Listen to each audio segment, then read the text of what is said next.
자, 다 같이 468페이지를 펴시고 7. 비과세 대상 나와 있습니다.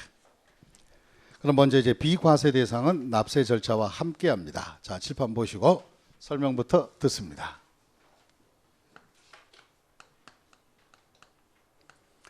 계산이 끝났으니까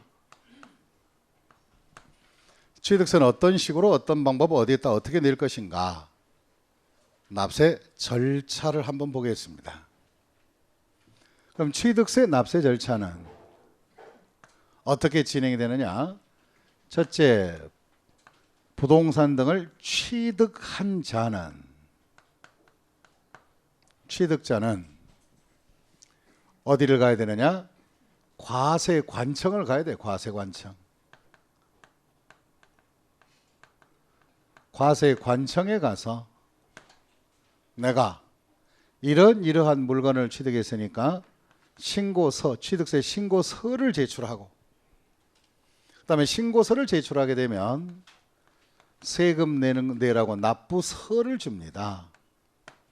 그런 납부서를 갖다 출력해 주면 가까운 은행이나 예를 들어서 뭐 구청 같은 데 가시면 거기에 세금 전담하는 수납은행이 있어요. 그래서 수납은행을 우리는 금고라고 합니다. 바로 세금을 보관하는 장소, 금고에다가 납부해 주면 되겠습니다. 그런데 이제 여기서 문제가 되는 것은 신고서를 제출하고 납부서를 발급받아 내는 것은 좋은데 제일 첫 번째가 신고서 제출하고 납부해야 되는데 혹시나 취득세 과세 대상 물건 중에서 과세되지 않는 비과세 대상이 있다면 무슨 과세 대상? 비과세 대상이 있다면 신고 및 납부 절차를 진행하지 않습니다. 그러면 내가 취득한 물건이 비과세 대상이다. 그런데 등기는 해야 된다. 그러면 등기할 때는 등기 등록에 대한 즉 취득세를 내야 등기가 되는데 그럼 이 비과세 대상은 취득세를 내는 거예요? 안 내는 거예요? 대답해 보자고요. 내는 거예요? 안 내는 거예요? 안 내는 거야. 그럼 취득세를 안 내버리면 취득세 냈다는 확인서나 통지서가 있을까 없을까? 없잖아요. 그럼 등기 신청할 때 등기관이 보고 왜 취득세 안 냈느냐라고 말을 해 안 해? 하겠죠. 자, 다시 우리가 등기 신청할 때는 우리가 취득세 안에는 등기분이 포함되어 있잖아요. 기본이. 그럼 등기분을 내놨으니까 취득세 냈다는 확인서 통지서를 등기 신청 서류에 넣어줘야 된다고. 그런데 신청 서류를 검토한 등기관이 얘 봐라 이거 등기를 확인을 해줘야 될 텐데 취득세 세금 낸 영수증 세금 냈다는 확인서가 없네. 그럼 등기관이 세금 안 냈다고 뭐라 그래 안 뭐라 그래? 뭐라 하지. 그럴 때는 바로 뭐가 되느냐?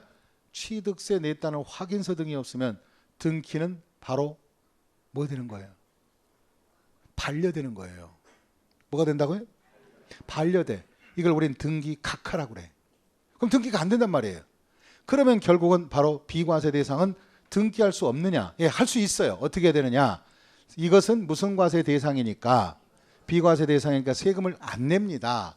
그래서 등기 신청할 때는 비과세 대상은 바로 관할 과세관청에 가셔서 비과세 확인서를 끊어다가 무슨 과세 확인서? 비과세 확인서를 갖다가 취득세 영수증 납부서 대신에 쓰면 되는 거예요. 그래서 비과세 대상은 취득세 납세 절차를 진행한다 안 한다? 안 한다 이것을 알아두시고 과세 금지된 대상이니까 그 대신에 이제 과세관청을 해야 돼요. 그럼 취득세는 어디 과세관청에 가서 신고 납부에 대한 절차를 해야 될 것인가? 그 절차를 참고해야 된다 이 말이에요. 그러면 취득세의 과세관청은 어디냐? 첫째, 특별시는 특별시장이, 광역시는 광역시장이, 일반 도에서는 도지사가 과세권을 갖게 되는 특광도세라고 말씀을 드렸었습니다. 그러면 특별시 안에서 부동산 취득하면 특별시장에게, 광역시 안에 가면 광역시장에게, 도에서 부동산 취득하면 도지사에게 취득세 신고 납부를 해주는 게 원칙이에요. 그러면 특히 서울 같은 경우는 만약에 동작구에서 부동산을 취득했다면 동작구 소속 그 동작구를 관하는 어디한테 가서 서울 시장에 가서 서울시에 가서 신고하고 납부해야 돼. 그러면 납세의무자들이 서울에서 부동산 취득한 사람들이 서울시청에 그날 취득해서 세금 내러 다 몰려가면 업무가 마비돼요, 안 마비돼요? 한두 건이 아니잖아요. 시청 취득세 담당 공무원 2명이서 하루에도 수천 건 일어나는 자동차부터 시작해서 수천 건 일어나는 업무를 전부 다 해야 된다고. 그거 너무 업무가 과중하다. 또 납세의무자 입장에서 아무리 특별시에다 갖다 신고해야 되지만은 직접 거기 가서 한다면 시간적인 낭비가 심하다. 그래서 우리가 세금 내는데 납세 편의를 위해서, 무슨 편의? 납세 편의를 위해서 특별시나 광역시장은 구청한테 부탁했어요. 야, 구청장, 내 세금 네가 받아도 바로 납세 절차를 네가 좀 진행해 주고 그 돈만 우리한테 갖다 내. 그러면 결국은 재주는 누가 부리고? 구청장이. 돈은 특별시장, 광역시장 챙기는 거예요. 그 다음에 또 도에서는 도까지 갈 수가 없으니까 도 밑에 각종 시장, 군수들이 있어요, 없어요?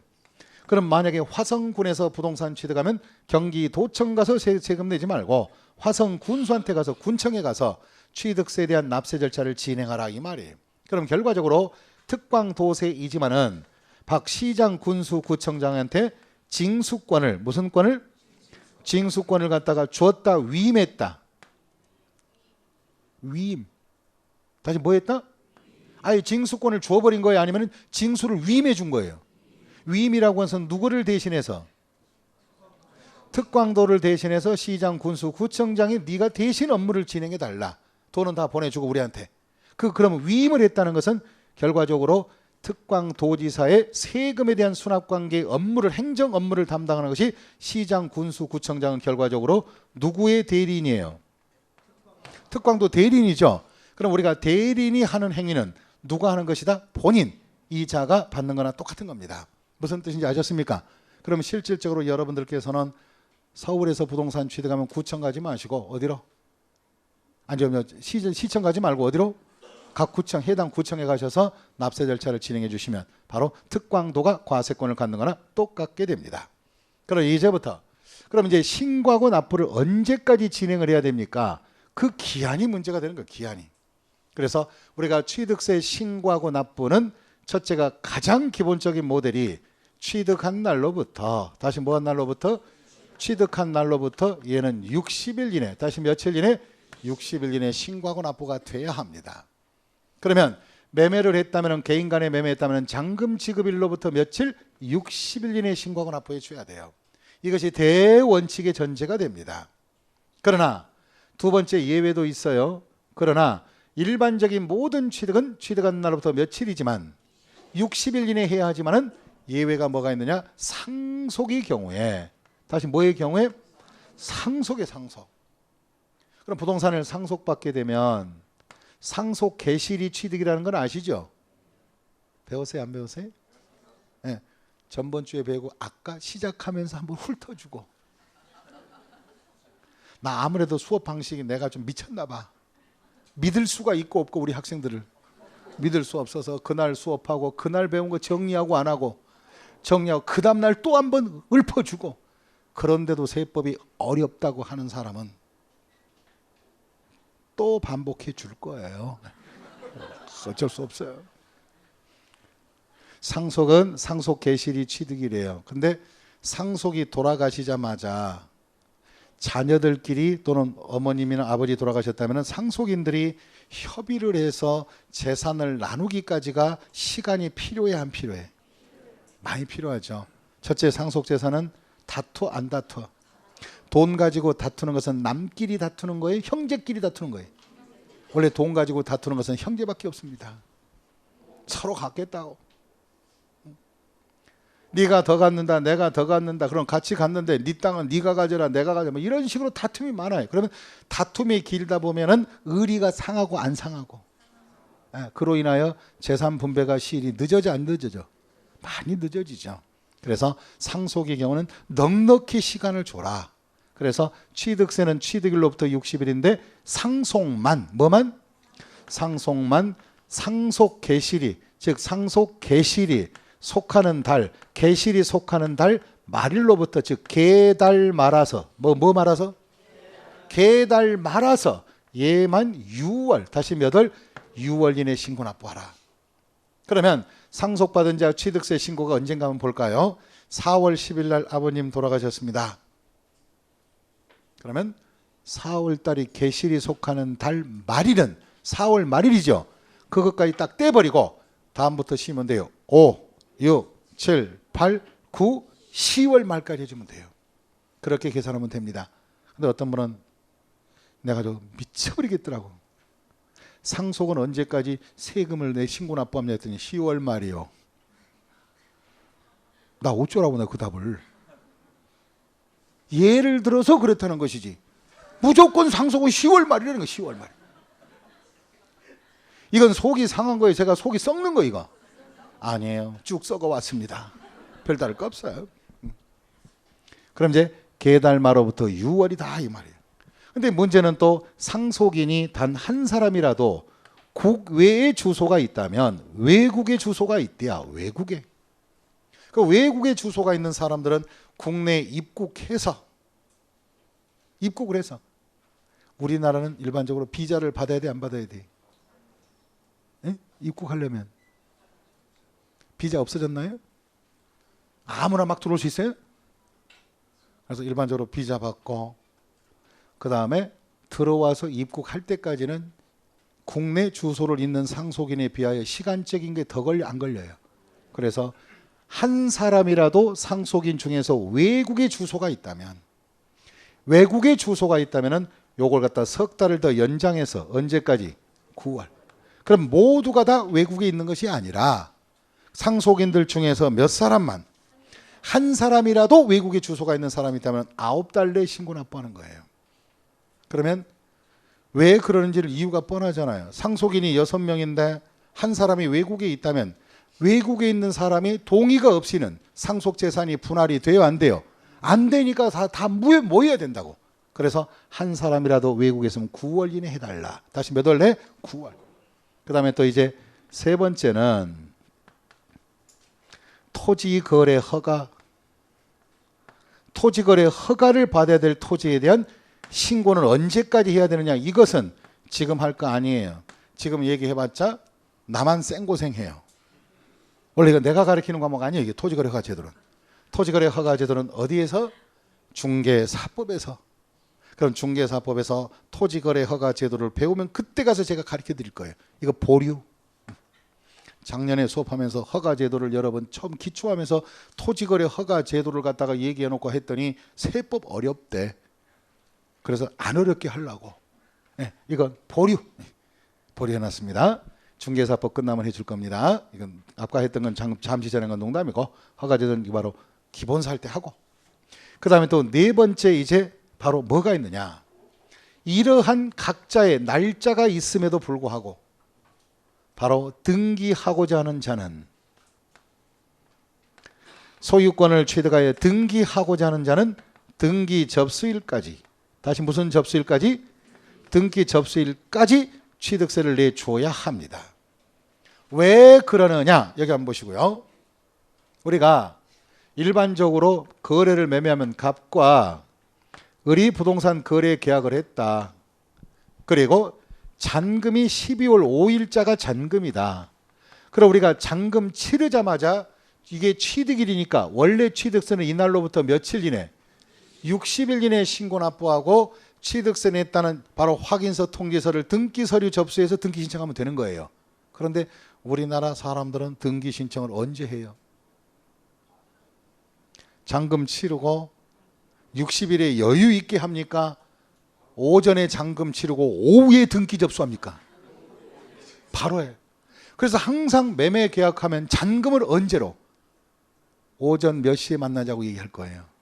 그 이유는 현장에서 잔금 주고받고 그 현장에서 새 등기부 떼어보고 확인해서 이상이 없으면 어떻게 한다?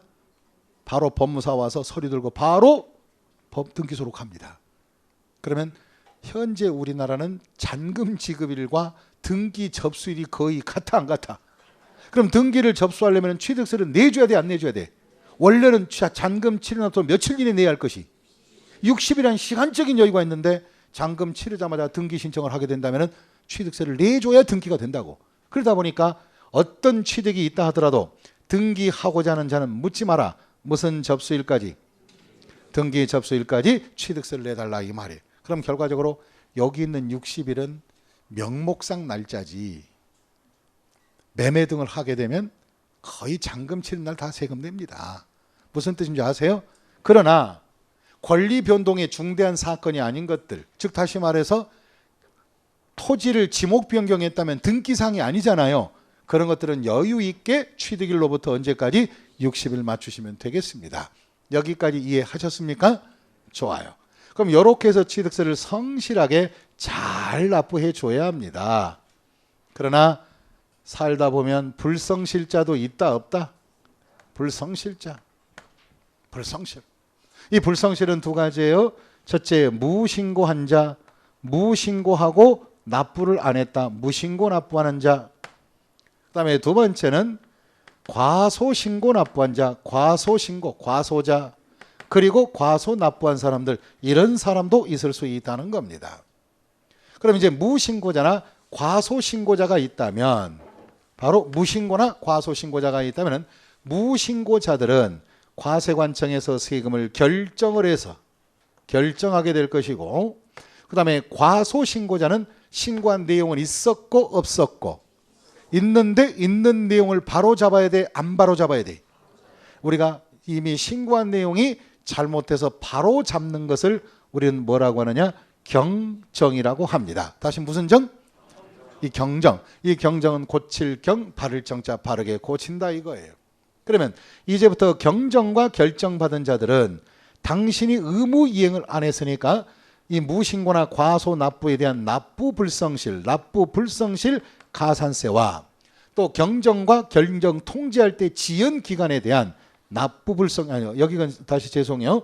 무신고나 과소자는 바로 신고 불성실 가산세와 납부 지연 기간에 대한 납부 불성실 두 가지 가산세를 보태서 결정과 경정받은 자는 고지서 발송하여 징수를 하게 될 것입니다. 그러면 이제 정리를 하자. 취득세는 원칙상 무슨 납부가 원칙인데? 신고 납부가 원칙인데 무신고나 과소한 자들은 결정과 경정받은 자들은 나중에 고지서를 그들이 발송해 준다 안 해준다? 해준다. 그럼 이 고지서에 들어가게 되면은 결과적으로 무슨 세가 여기 추가되어 있다? 가산세가 붙어 있다는 것입니다. 그러면 결과적으로 무신고나 과소자는 그만큼 신고불성실과 납부불성실 가산세를 부과하는 것이 가장 기본적인 가산세가 되는 것입니다. 근데 또 마지막으로 이제 하나 알아둘 것이 뭐냐? 가산세 중에서 이 가산세 중에서 취득세에서만 적용하는 아주 특별한 가산세가 있어요. 특별한 거. 이 특별한 가산세가 뭐냐? 특별한 가산세. 이건 취득세에서만 나오는 거예요. 취득세에서만. 다른 세금 안 나와요. 취득세에서 지방세 중에서는 특별한 가산세가 있는데 이게 뭐냐? 첫째, 1. 법인에게만 적용하는 장부기장 불이행에 대해서 가산세 붙입니다. 이것은 잘못된 기장에 10%를 하게 됩니다. 이건 뭐냐? 잘 들으세요. 법인은 단체나 집단의 인격이기 때문에 법인의 모든 경제 활동에 대한 것들은 장부 기록을 해야 된다 안 해야 된다? 어떤 법인을 막론하고 장부 기록을 해야 돼? 법인 장부. 그럼 법인 장부에 언제 취득했으며 얼마짜리며 얼마의 세금이 나왔다는 기록을 낱낱이 기록 보존해 줘야 된다고. 근데 법인이 그 장부를 기록하지 않으면 뭐를 기록하지 않으면 기록 불이행에 대한 가산세를 별도로 얘는 추가시킵니다. 그럼 법인은 기장불성실 가산세가 바로 별도로 추가한다. 별도로 추가시키겠다 이 말이에요. 그 다음에 두 번째 가산세는 뭐냐? 신고 없이, 다시 뭐 없이? 신고 없이 등기도 하지 않고 등기도 안 해요. 그냥 신고 없이 부동산을 사실상 취득해놓고 신고 없이 매각한 자들, 취득세 신고 바로 뭐냐? 신고 없이 매각한 자들은 이것은 바로 가산세를 80%를 부과합니다. 이 80%는 선택입니다. 다시 뭐예요?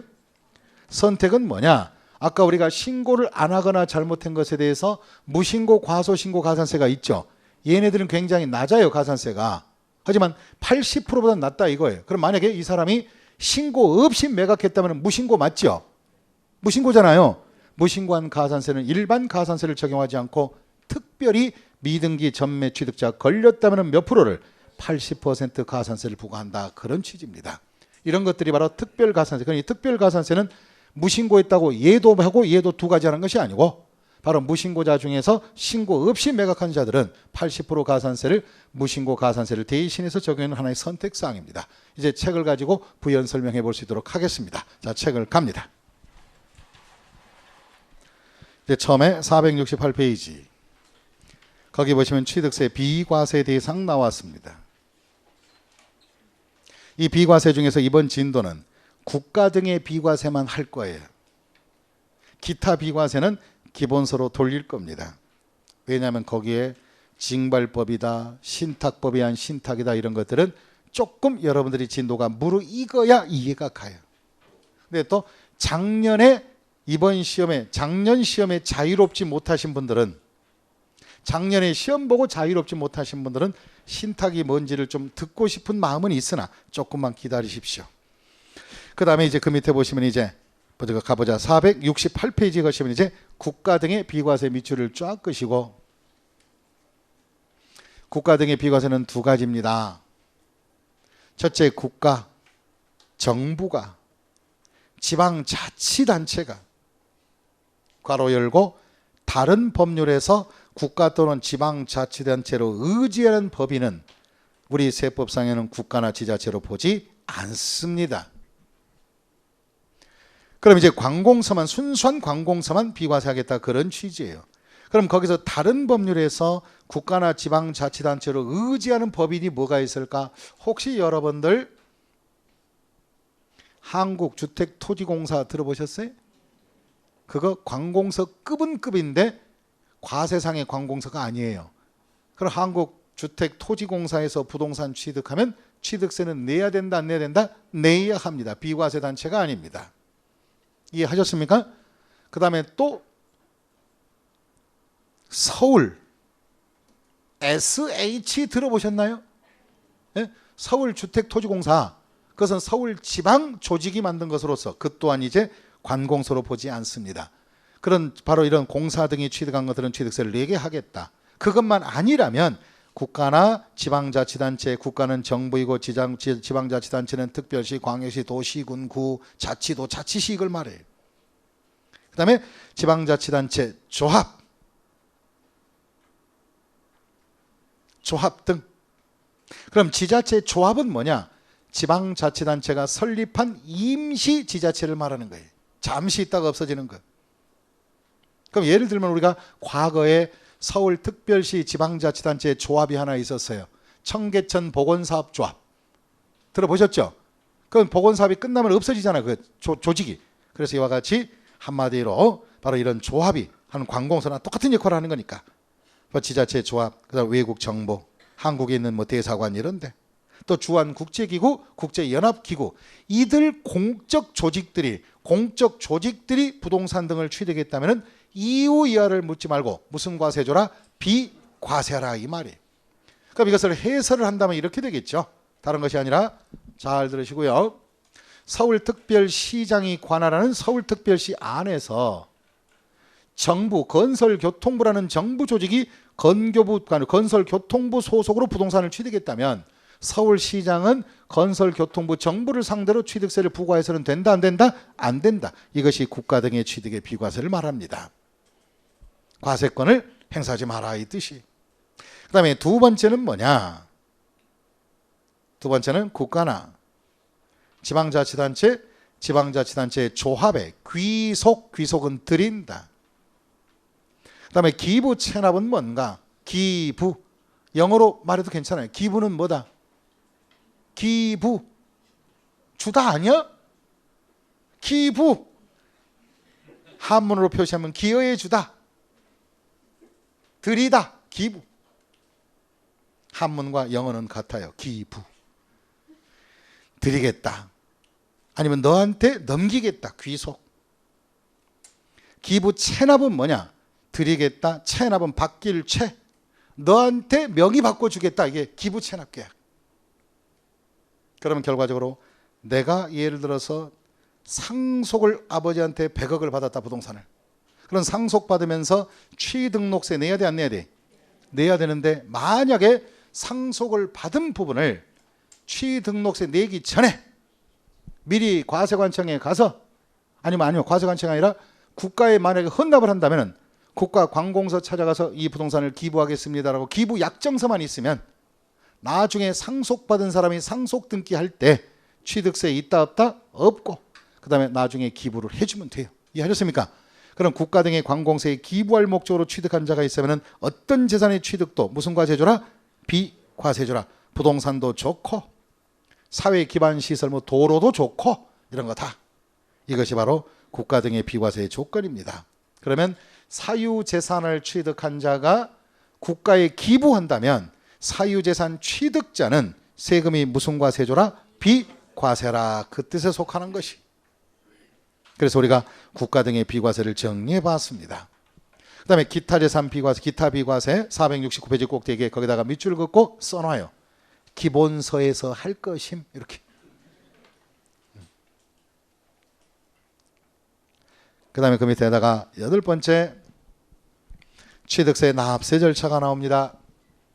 납세의 지를 정하자. 납세지는 물건 소재지 밑줄을 쫙 끄시고 물건지 관할 지자체에서 취득자에게 부과한다 그랬어요. 그럼 물건지 관할 지자체는 특광도입니다. 원칙이. 물건지 특광도. 근데 실질적인 업무는 어디에 위임을 해놨다? 시군 구청에 위임을 해놨기 때문에 시군구에 신고하고 뭐하라? 납부해주면 되겠습니다. 그럼 이제 물건별로 물건지를 어디를 말하냐? 부동산을 취득했으면 부동산 소재지 관할 지자체가 돼야 돼. 그럼 이제 물건지, 바로 물건지에서 납세를 하라. 물건지. 물건 있는 지자체 갖다 내라. 그럼 쉽게 얘기하겠습니다. 동작구에 주소를 두고 있는 갑이라는 녀석이, 갑이란 사람이 동작구에 주소가 있는 갑이 제주도 부동산을 취득을 했다면은 권리 소유자의 주소지는 어디고? 동작.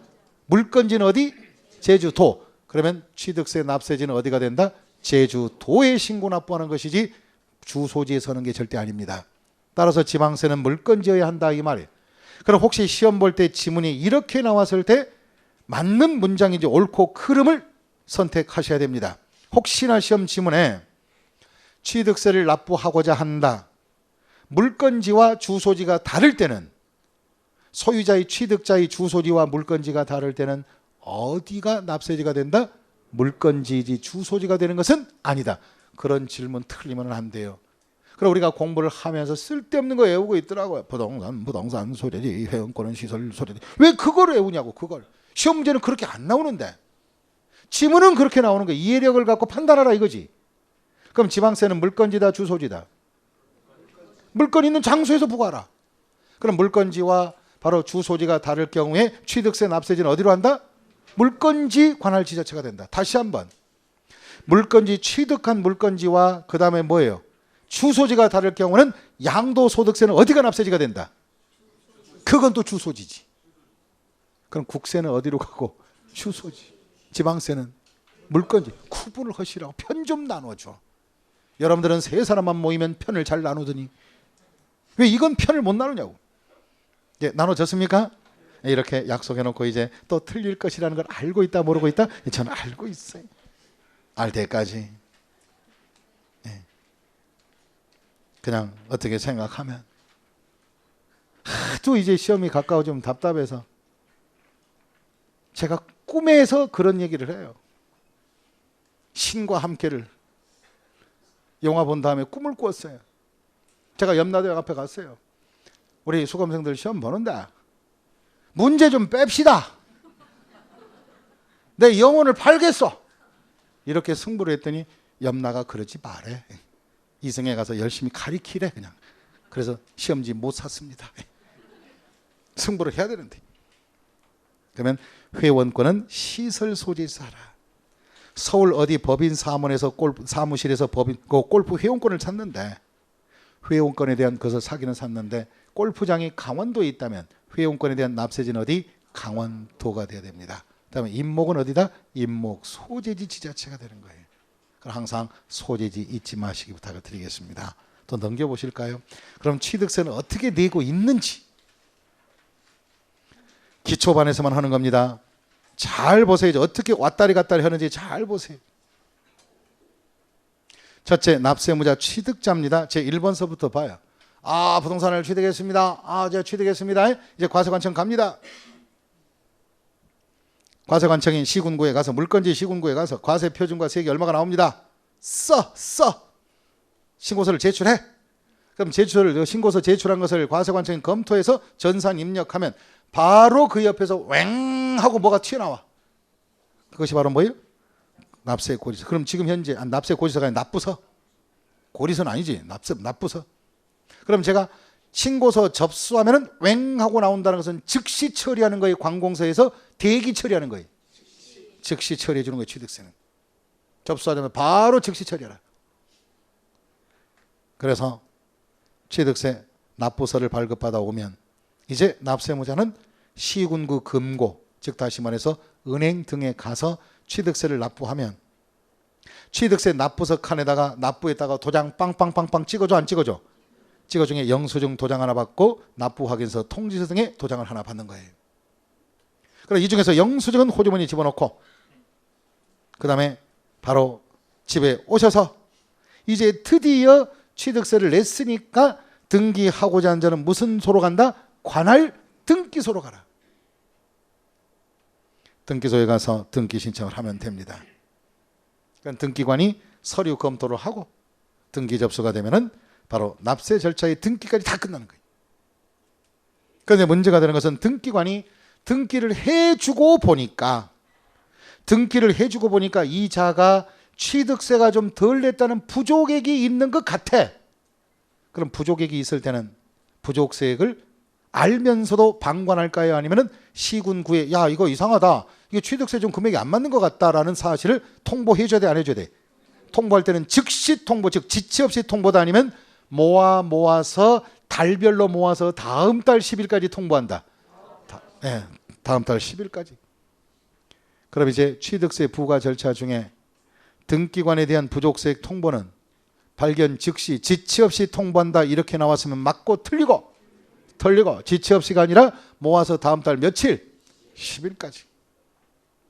그럼 우리가 등기관 하면 등기관 제가 얘기했는데 등기관은 행정직위가 급수로 얘기한다면 몇 급 공무원인 줄 아세요? 등기관 5급 이상이에요. 다시 말해서 다 판사님들입니다. 근데 판사님이 직접 업무 보나? 그 밑에 뭐예요? 사무관, 그 다음 뭐예요? 보조, 이거 다 있어서 그들이 해주는 건 사무관이 다 처출해서 등기관한테 검토해달라고 서류만 올리는 거예요, 결제를. 그래서 등기가 이상이 없을 땐 판사 도장 찍혀 안 찍혀? 무슨 지방법원 판사 누구 딱 찍히게 되는 거예요. 검토 다 끝났다고. 등기 접수도 끝났다고. 그래서 등기에서 등기관의 통보는 판사님한테 즉시 하라면 되겠어 안 되겠어? 그래 안 그래요? 법을 집행관한테 즉시 하라면 기분 나쁘잖아. 그러니까 판사님 여유 있게 커피 한 잔 마셔가면서 달별로 모아서 다음 달 며칠까지 10일. 그것이 다십이 중요하다 이 말이에요. 다십이. 그래서 과거 시험 볼 때 다십입니다 그랬더니 그게 나오더라고 시험에. 그래서 우리 학생들은 그건 또 기분 좋게 생각이 안 났답니다.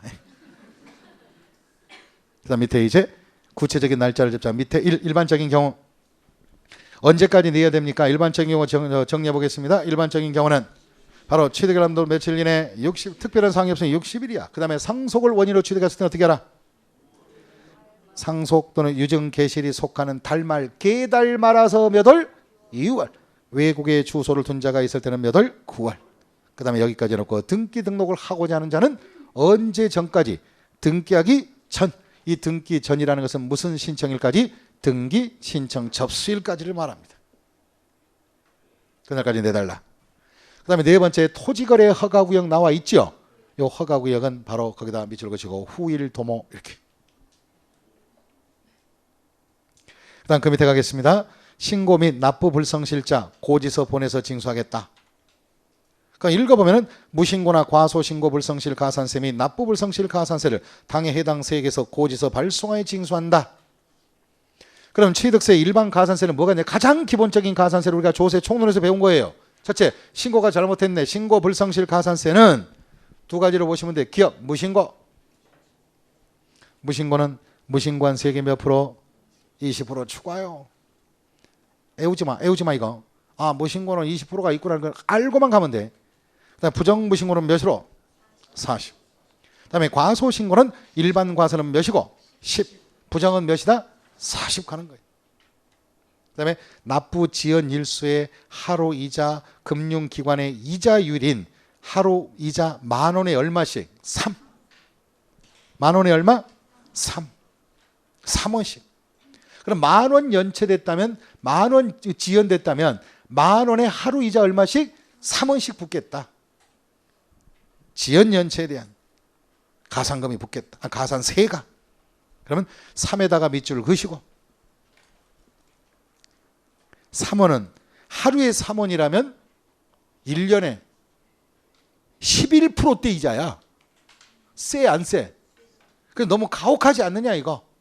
그래서 이 지방세인 취득세 쪽에서 내년부터는 만 원에 3원씩 하지 말고 좀 내려주자. 그런 식으로 입법 예고가 됐습니다. 얼마로 내려주자 그랬느냐? 일일 연체를 3원이 아니라 2.5원씩. 그럼 2원 50전. 참 많이 내렸죠? 네, 많이 내렸습니다. 그럼 이제 이자율이 3원이냐, 하루 만 원에 3원이냐, 2.5원이냐는 중요한 게 아니고, 그건 실무상에서 적용할 것이니까 우리가 너무 중요도를 갖지는 마라. 그 다음에 이제 그 밑에 가시면 이제 큰 두 번째, 장부 등의 작성과 보전 의무 불이행. 법인은 장부를 기장해라 하지 마라. 해라.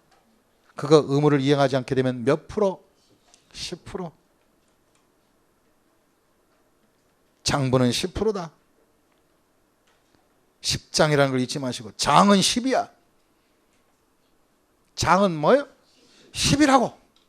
눈치 빠른 사람 다 알 거예요. 장은 열을 말하는 거예요. 열. 9 다음에 10을 장이라고 그래. 장은 10이다. 장 10. 생각 안 나면 10장생 생각을 하든가.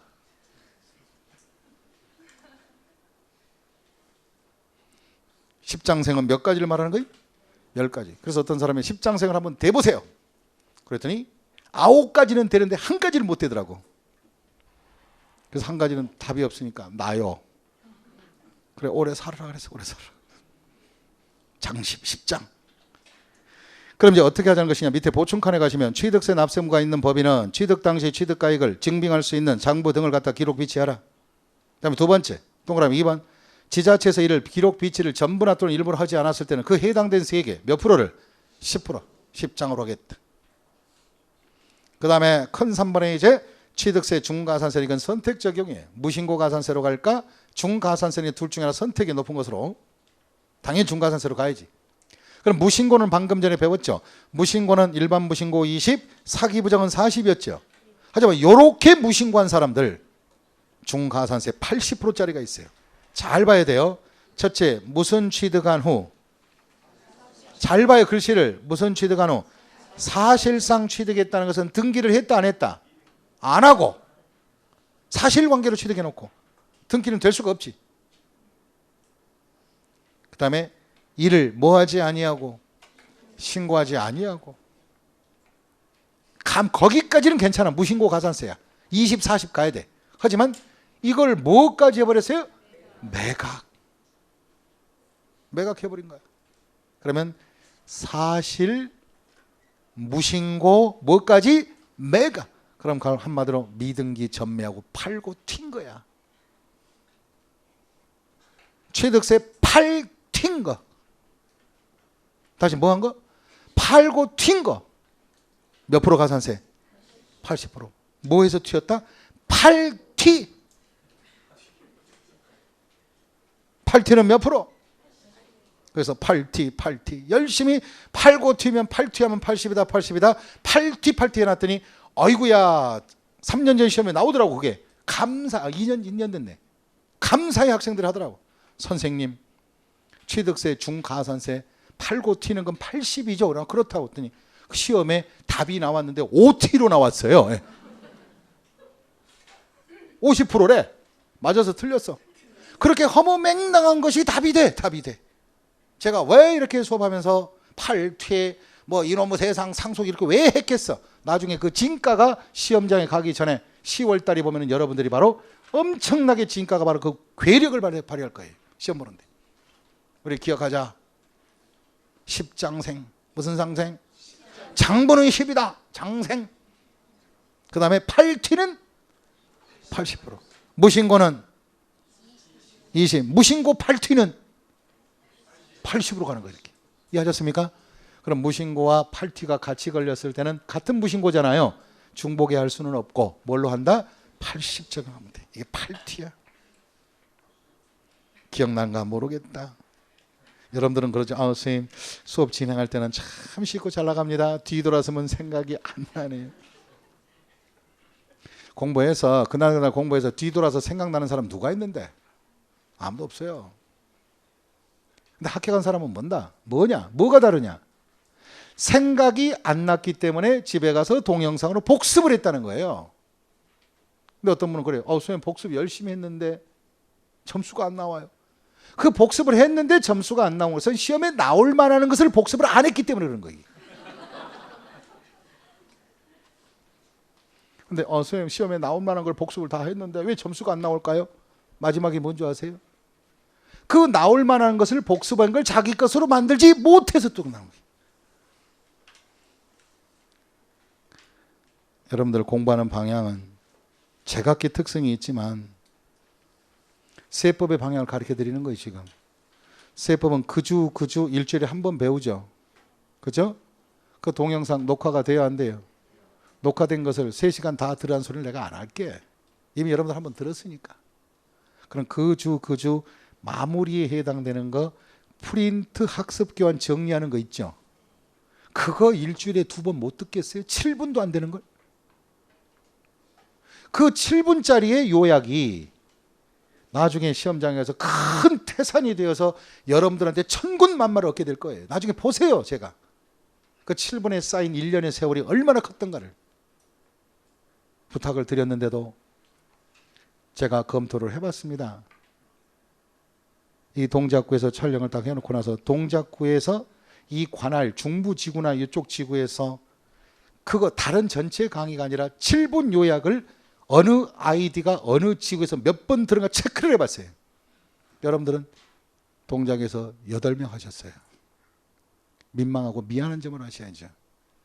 선생은 열심히 가르쳐놨는데 우리 또 물론 오프라인 하신 분들은 열심히 듣고 있는데 온라인 하신 분들이 오히려 더 태만하고 앉아있어요. 오늘 다시 한번 중부지역에 이번 주 금요일 날 온라인 올라가니까 마지막에 그 오늘 프린트에 대한 마지막은 원래 프린트의 마지막은 1, 2, 3강 중에서 3회 있고 4, 5, 6 중에 6회 있고 오늘 강은 7, 8, 9죠.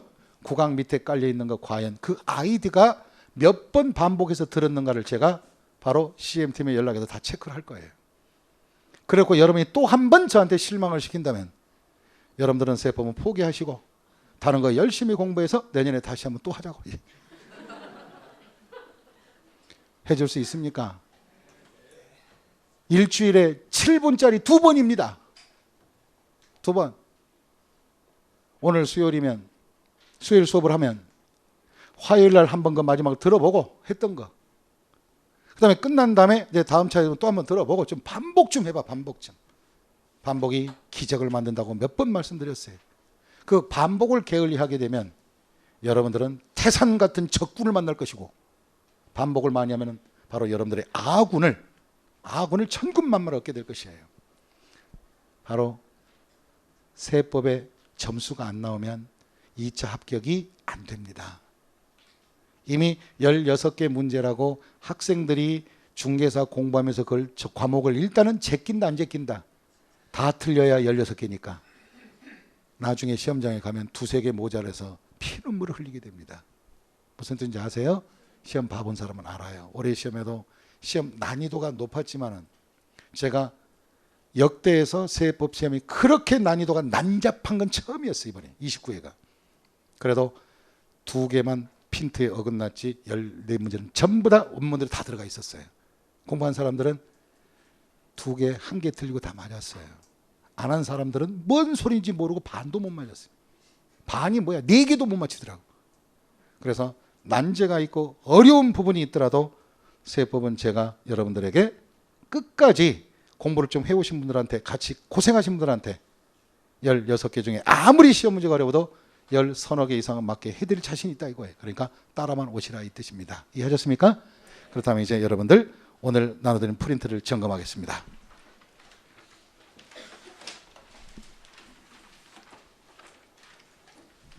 자, 3주차 핵심 정리를 하자. 어떻게 정리하면 좋냐고요? 잘하면 돼요. 자, 제일 먼저 우리가 세율부터 나와 있네. 부동산 취득의 표준 세율이 나와 있다. 표준 세율은 첫 번째 줄에 끄트머리 밑줄 글자 50% 범위에서 지역별로 무슨 조정할 수 있다? 가감 조정할 수 있다.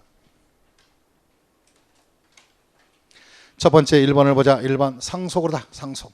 자, 상속은 정리하겠습니다. 농지는 1000분의 몇이고 23. 이외의 것은 다 28. 그 다음에 무상승계는 비영리 사업자는 뭘로 가고 28. 비영리 사업자 이외자는 뭐예요? 35. 그 다음에 바로 유상승계 1, 2회, 2회자가 또 거기도 빠져있네요. 그 다음에 이제 기타 승계 취득, 기타 승계. 그럼 바로 기타 승계 취득을 했을 때 유상승계 쉽게 얘기하면 매매다 생각하고, 농지는 1000분의 30, 주택은 주의 이름으로 주유하면은 몇이다? 하나, 둘, 셋. 그 다음에 농지와 주택 이외는 다 40으로 가라. 그럼 유상거래는 주택만 빼고는 서너 번 생각하자. 몇 번 생각하자? 하지만 주유할 때만 뭐요? 하나, 둘, 셋 해달라 이 뜻입니다. 그 다음에 원시 취득은 매립이나 건축하게 되면 1000분의 28로 하라. 그 다음에 두 번째 부동산은 취득은 바로 짝꿍 잃은, 짝 잃은 기러기들, 등기를 잃은 기러기들은 바로 1000분의 몇으로 하라? 20만. 등기를 잃어버린 기러기들은 뭐가 있을까? 개수, 지목 변경, 과점주주, 시설, 그 다음에 뭐요? 1년을 초과한 임시용 건축물 등. 그래서 우리가 개변과시 1등에 동그라미 한번 쳐보시고, 그 다음에 두 번째 형식적 취득이라 그래서 이건 취득을 잃은 바로 기러기들이다. 1020을 빼버려라. 그럼 그 중에 첫 번째 상속은 전부 다 된다. 아니면 바로 상속은 일자나 된다. 1가구 1주택과 자격농민을 줄여서 일자라고 그래. 상속은 일자나, 다시 한번 상속은 몇 자나? 일자가 됐을 때 바로 혜택을 줘라. 법인의 합병이나 건축물의 이전, 민법상 재산 분할 취득이 등이 있다. 이런 형식상의 취득이 있고, 그 다음에 뒤에 바로 이제 중과세로 가자. 중과세는 사치성 재산에 중과세가 있다. 여기서 기본적인 테마만 알고 있으면 돼. 중과세 대상은 우리가 5가지가 있었다. 사치성은 다 같이 시작. 별, 꼴, 오, 선, 주. 그 다음에 니은의 중과세율을 어떻게 할래? 표준세율이 있다면 표준에다가 20짜리 몇 배 추가? 4배 추가. 20짜리만 끼내서 4배 추가. 그 다음에 과밀억제권. 과밀억제권의 범위는 바로 과밀억제권은 수도권 중에서 과밀억제권은 지정된 지역을 말한다. 이 지역 안에서 공장용 건축물, 토지, 공장용 차량, 기계 장비를 취득하거나 법인이 바로 본점주 사무소용 건축물과 딸린 토지로서 신축과 증축한 경우에 그 토지 건축물에 대해서 중과세하겠다. 그럼 과밀억제권의 중과세는 취득분만 2배 중과세하자. 더 올려라. 그럼 있는 표준에다가 1000분의 20을 중과 기준으로 잡아서 몇 프로 한다? 몇 배 올린다? 2배. 그럼 결국 40만 얹으면 된다. 그다음에 대도시안. 대도시안은 위의 과밀억제권을 말하고, 대도시안에서 공장 신증설한 토지 건축물이나 법인이 본점 지점 따지지 말고 법인이 부동산이라고 사는 것들은 등기분을 2배 올린다. 등기분을 2배 올리는 공식은 표준세율의 몇 배를 곱하고 3배를 곱하면 등기분 취득분이 다 올라가 버렸으니까 결과적으로 취득분 1000분의 20을 뭐에 빼주면 이것이 곧 등기분 2배 올리는 공식이다 이 말이. 그 다음에 취득세 납세 절차로 가자. 취득세 납세지는 다음에 소재지 관할 지자체로 하겠다. 부동산은 부동산 소재지, 회원권은 시설 소재지, 임목은 임목 소재지로 하라. 그 다음에 취득세 신고 납부 기간을 가자. 신고 납부는 일반적인 경우는 취득으로부터 며칠 이내에 신고하고 납부하라. 60일. 두 번째 상속을 원의로 취득한 경우는 좀 시간적인 여유를 더 줘라 덜 줘라 더 줘라. 상속은 어떻게 들어간다 시작. 상속 개시일이 속하는 달 말로부터 몇 월? 2월. 외국의 주소를 상속이 있는 경우는 몇 월 내? 9월 이내에 신고하고 납부하라. 그 다음 먼저 등기 등록을 하고자 하는 자. 먼저 등기 등록을 하는 자는 방금 전에 날짜에 필요 없고 언제 전까지? 등기하기 전까지 뭐하고 납부하라? 신고하고 납부하라. 그 다음에 바로 네 번째 토지거래 허가구역은 토지거래 허가구역 안에 토지를 허가 없이 취득한 자들은 후일 도모. 그 다음에 세 번째 보통징수. 무신고나 과소신고, 불성실, 가산세 및 납부 불성실, 가산세 등을 해당 세계 가산의 납세에 고지서 발송하여 징수할 것이다. 납세에 무슨 서 발송하여? 고지서. 그 다음에 가산세는 신고 불성실, 가산세는 뭐냐? 무신고 20에 40이고 과소신고는 10에 40이다. 그 다음에 납부 불성실은 금융기관의 연체 이자율로 할 것이다. 그 다음에 이것의 장 뭐다? 10장생. 그 다음에 8T는 몇 프로? 80%. 이렇게 해서 전체를 정리하였습니다. 자, 이렇게 해서 정리가 되었으니까 요거 다시 한번 금요일 날 인터넷 뜨면은 그날 듣고 그 다음에 수업 오기로 전에 다음 주 수요일 날 오기 전에 한번 들어주시면 되겠습니다. 들을 수 있습니까? 약속할 수 있어요? 네, 이제 아이디 검사 들어갑니다. 검사 들어갑니다. 추적합니다. 추적해서 공부도 안 하고 맨날 농땡이 피웠으면 여러분 자제분들한테 통지를 보낼 거예요. 어머님의 공부하는 습관과 습성 이렇게 해서 아버지 포함. 우리 또 손주가 있으신 분은 손주한테 직접 해줄 거예요. 그러면 그들이 반성하겠죠. 아, 유전자가 이러구나 우리 집에. 내가 왜 이런지 이제 알았다. 이걸 느껴지겠지. 자, 수고 많이 하셨습니다. 고맙습니다.